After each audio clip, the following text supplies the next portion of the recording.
All right, now we learned about the mean and the standard deviation for a very specific purpose, and that is so that we could talk about the normal distribution. Now, a lot of times you'll see things referred to as a bell shaped curve or curving something. Whenever they talk about curving something, they don't mean just sliding it up, they mean applying a bell shaped curve to it. And in that instance, you have to have the same number on the tail end as you do on the top end. So you want to be real careful about your wording whenever you're talking about asking a teacher to curve a test or something like that, because you really don't want that. This is the way that the normal distribution looks, the normal standard distribution.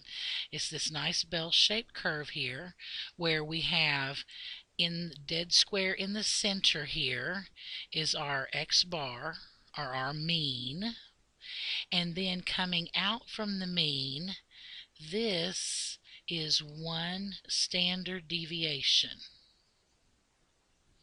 I'll put STDV for short.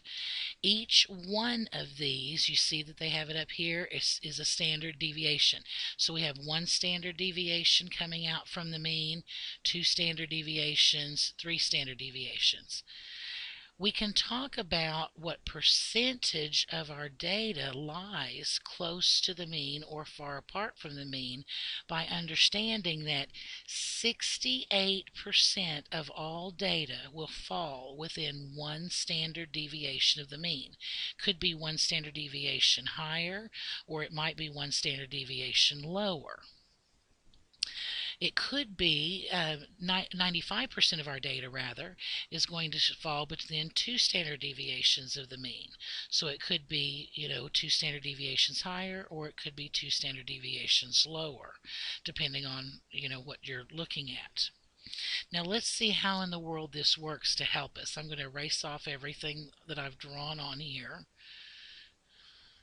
And we're going to look at a problem and see how in the world is this going to work. Okay, according to psychologists, IQs are normally distributed with a mean of 100 and a standard deviation of 15. Okay, so what that means is that here our mean is 100, and each one of these standard deviations is worth 15. So that means that at this one we'd be at 115, here we'd be at 130. If I go 15 down from the mean, that would be 85.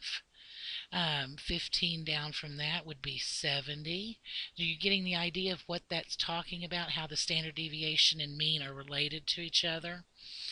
Well, our question says, what percentage of the population has IQs between 100 and 130? Okay, so between 100 and 130, let me go back up here so you can see. Between 100 and 130 would be this section right in here, from here over to here. Well, that would be 34% and 13.5%, according to our percentages here. So 34% plus 13.5% would equal 47.5%. So 47.5% of the population should fall between 100 and 130, according to that general rule that's kind of like a fundamental theorem in statistics, basically, that normal distribution curve, what you can expect. Now, it also asks what percentage of the population has IQs lower than 85. Okay, so let me go back up here to my curve again. And lower than 85, well, that would be everybody from this mark all the way back to here. So we're talking about the 13.5%, the 2.4%, and the 0.1%. So if I add those all together, we end up with 16% of the population. Okay. Now I know that may be a little bit confusing, so let's try another couple of problems and see if we can kind of get a handle on it a little bit better. This one says Sugar Plops boxes say they hold 16 ounces. To make sure they do, the manufacturer fills the box to a mean weight of 16.1 ounces with a standard deviation of 0.05 ounces. If the weights have a normal distribution, what percentage of the boxes actually contain 16 ounces or more? All right, so let's draw out our bell-shaped curve to start with. And let's figure out exactly what we're talking about. Here, smack dab in the middle, is our mean, which in this case is 16.1. Now they said we have a standard deviation of 0.05. So that means that if I go up here, that would be 16.15, and so on and so on and so forth. Going backwards, this number would have to be 16.05. This number would be 16.0.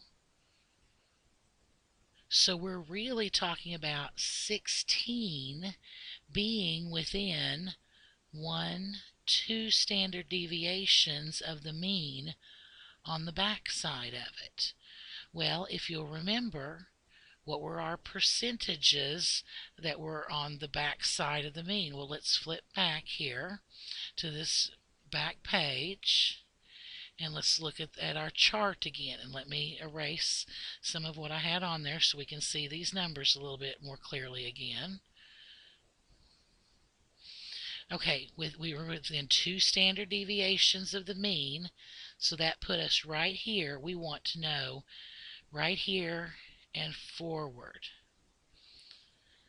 So that would be our 13.5%, 34%, 34%, 13.5%, 2.4%, and 0.1%. Or if you wanted to do a little cheating sort of on here, because of the way that this curve is done symmetrically, we have 50% of our data on one side, 50% on the other. So we could just know that this is 50% of the data, and then we could add 34 and 13.5 to that. That's an alternate way of looking at that. But when we add those all up, we should get 97.5% of the actual boxes will contain 16 ounces or more according to this setup. All right, one more. The weights of newborn babies in a certain country are distributed normally. So that distributed normally tells us that we can draw out a normal standard curve to start with. And hopefully your drawing is better than mine, but something like that. With a mean of approximately 90 ounces, so that means that our mean here in the center is going to be 90, and a standard deviation of 18 ounces. So that means that one standard deviation is going to be 108, or if we went backwards, we'd have to subtract 18 from 90 to find our other value, but we don't have to in this case, because our question says if a newborn is selected at random, what is the probability that the baby weighs more than, well, that should be weighs, not weights, more than 108 ounces. So we're really talking about from here forward. So that is within 1 standard deviation of the mean. Let's go back to our chart again so that we can look and see. We are sitting here at within 1 standard deviation of the mean and going forward. So really, if we add up all of these percentages, we should get, if we've done it correctly, 16%. Now lastly, before we go to a new section, we can also talk about being ranked like percentiles, and sometimes you hear students being ranked at they're 97% in their class, or the 97th percentile, or something like that. So let's talk about how that works also, because it does come from the bell-shaped curve, although there's a little bit easier way of figuring it. In a class of 45 students, Al has a rank of 14, so he's 14th out of 45. At what percentile is he? Well, in order to figure that out, we need to figure out how many students are below him. So what we're going to do is we're going to take 45 minus 14 to get 31. So there are 31 students below him, 14 above him. So if we figured out what is 31 out of 45 in decimal form, well, that would be 0.69. So that means that 31st person is the 69th percentile. So he is actually the 69%, or the 69th percentile in this class according to a normal bell-shaped curve.